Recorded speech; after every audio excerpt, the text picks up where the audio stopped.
Hello everyone, Joy from Mind Body Joy, and Happy New Year.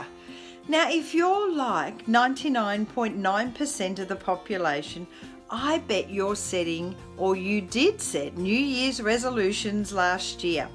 How did that go for you?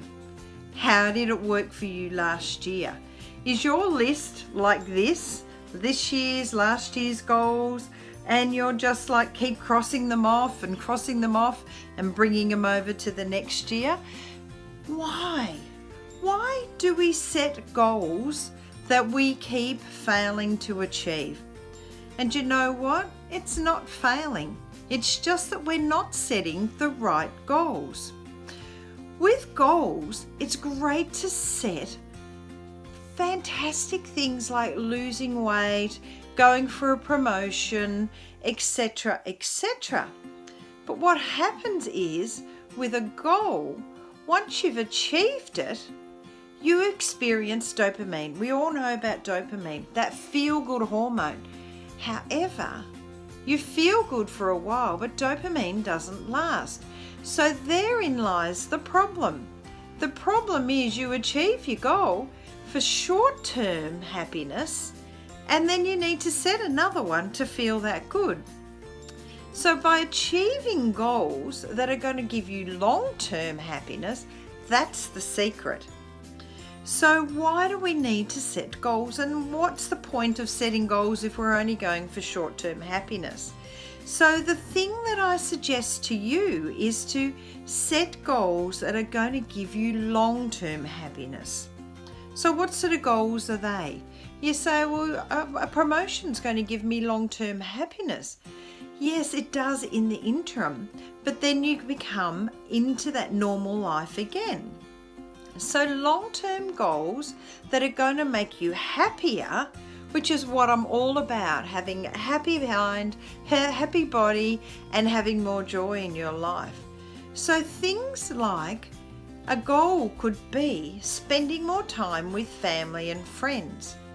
Because study after study shows that if you are supported, loved, and have a great circle of friends who you can talk to, communicate with, and who support you, you will live a happier life.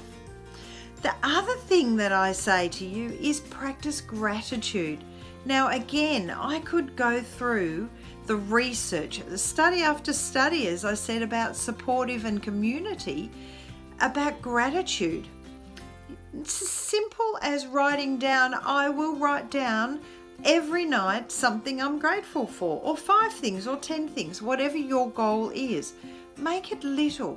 I will write down at least once a day something I am grateful for. That will give you long-term happiness. Can you see where I'm going? They're really simple things that will give you long-term happiness. Being generous is another goal. Now, I'm not talking about being generous with money, although it's fabulous to pay for someone's cup of coffee if you're in a cafe, if you see them and they get a lovely surprise without any return. Being generous also is shown in research called altruism. It's about making yourself feel good by making others feel good with no return required. So being generous with your time.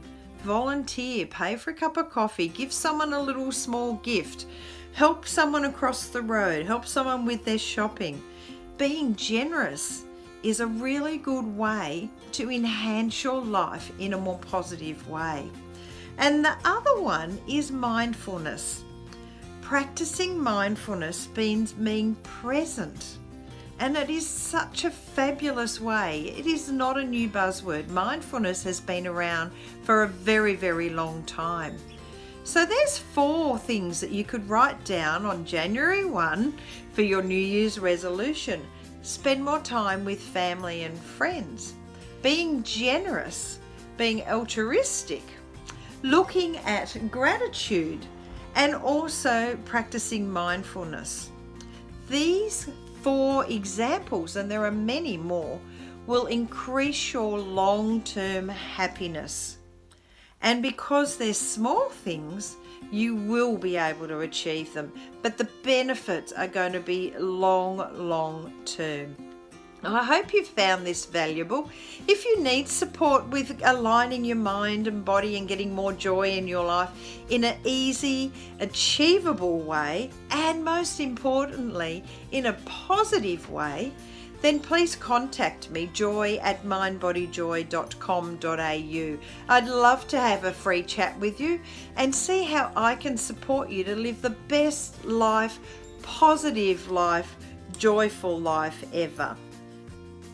And as I always say, make sure you fill every single day with joy. Make it a good one. Bye.